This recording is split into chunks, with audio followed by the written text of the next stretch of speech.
Hi കൂട്ടുകാരെ, എല്ലാവർക്കും പുതിയൊരു വീഡിയോയിലേക്ക് സ്വാഗതം. ഇപ്പോൾ സോഷ്യൽ മീഡിയയിൽ തരംഗമായിക്കൊണ്ടിരിക്കുകയാണ് രേണുസുധിയുടെ പുതിയ ആൽബങ്ങളും പുതിയ സോങ്ങുകളൊക്കെ എല്ലാം പുറത്തിറങ്ങിയിട്ടുണ്ട്. അതേപോലെ തന്നെയാണ് ഫാഷൻ ഷോ, അടിപൊളി ഡ്രസ്സിങ് രീതി, നല്ല രസമുണ്ടായിരുന്നു. എന്തായാലും പെട്ടെന്ന് കാണുമ്പോൾ ഒരു വൈശാലി ലുക്കാണ് തോന്നിയത്. എനിക്ക് ഒരുപാട് ഇഷ്ടമാണ് രേണുസുധിയെ. പക്ഷേ രേണുസുധിയെ ഇഷ്ടപ്പെടുന്നതും ഇഷ്ടപ്പെടാതിരിക്കാനും കാരണങ്ങളുണ്ട്.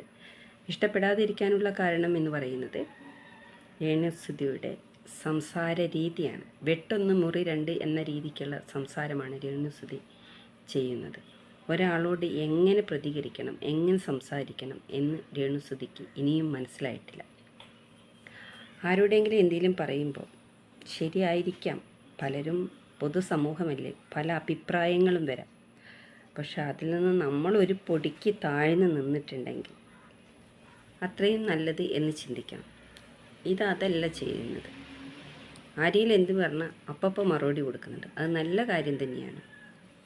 രേണുസുധിയെ ഞാൻ കുറ്റപ്പെടുത്തിക്കൊണ്ടല്ല പറയുന്നത്. ഇനി അതിൻ്റെ പേരിൽ എല്ലാവരും കൂടി എന്നെ മെക്കിട്ടേറാൻ വരണ്ട. ഫസ്റ്റൊക്കെ എനിക്ക് അവൾ ഒരുപാട് ഇഷ്ടമായിരുന്നു. കാരണം എന്ന് വെച്ചാൽ ഇപ്പോൾ അതിൻ്റെ ഇടയ്ക്ക് ഡ്രസ്സിങ് രീതി വന്നപ്പോൾ കുറച്ചൊക്കെ ഒരു വിഷമം തോന്നിപ്പോയി. പക്ഷേ അവൾ പറഞ്ഞു, അത് എനിക്ക് കംഫർട്ട് എന്ന് തോന്നുന്നത് അവൾ ചെയ്തു എന്നാണ് പറയുന്നത്. ശരിയാണ്, ഓരോരുത്തർക്കും അവരുടേതായ ഒരു സ്റ്റാൻഡേർഡ് ഉണ്ട്. അതേപോലെ തന്നെ ഓരോരുത്തർക്കും ഓരോ കാര്യങ്ങൾക്കാണ് അതിൽ താല്പര്യമുണ്ടാവുക. അവൾക്കിപ്പോൾ അഭിനയത്തോടാണ് താല്പര്യം. ആ അഭിനയ രംഗത്തേക്ക് അവൾ മികവ് തെളിയിച്ചു കൊണ്ടിരിക്കുകയാണ്. പല അപവാദങ്ങളും നേരിടേണ്ടി വന്നിട്ടും അതെല്ലാം കാറ്റിൽ പറത്തിക്കൊണ്ട് മുന്നേറിക്കൊണ്ടിരിക്കുകയാണ്. ഓരോ കാര്യത്തിനു വേണ്ടിയും മുന്നേറി വരികയാണ് രേണുസുധി.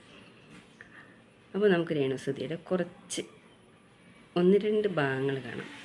അപ്പോൾ നിങ്ങളത് കണ്ട് നോക്കുക. എനിക്ക് ഒരുപാട് ഇഷ്ടമായിട്ട് ആ ഒരു വേഷം, വൈശാലി ലുക്ക്. അപ്പോൾ നമുക്ക് ആ ഒരു ഭാഗം കുറച്ച് നേരം ഒന്ന് കാണാം. ഞാനതല്ല കേട്ട് ഇരിക്കുവാണ്. കേട്ട് ഞാൻ ഇരുന്നു പോയതാണ്. ഞാൻ ഇങ്ങനെ മിണ്ടാക്കുന്നത്. ഹാപ്പി അല്ലേ? Thank you so much. പിന്നെ വളരെ ഹാപ്പിയാണ്. എന്നോടല്ല ഹാപ്പി, അതിനോടാണ്. അതിനെ ഹാപ്പി എന്ത് ചെയ്യണോ? എവിടെ പോയാലും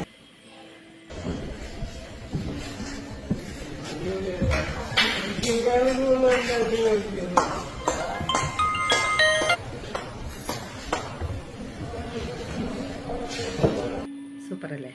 എല്ലാവർക്കും ഇഷ്ടമായിട്ടുണ്ടെന്ന് വിചാരിക്കുന്നു. അപ്പോൾ നമുക്ക് മറ്റൊരു വീഡിയോയുമായി വീണ്ടും കാണാം.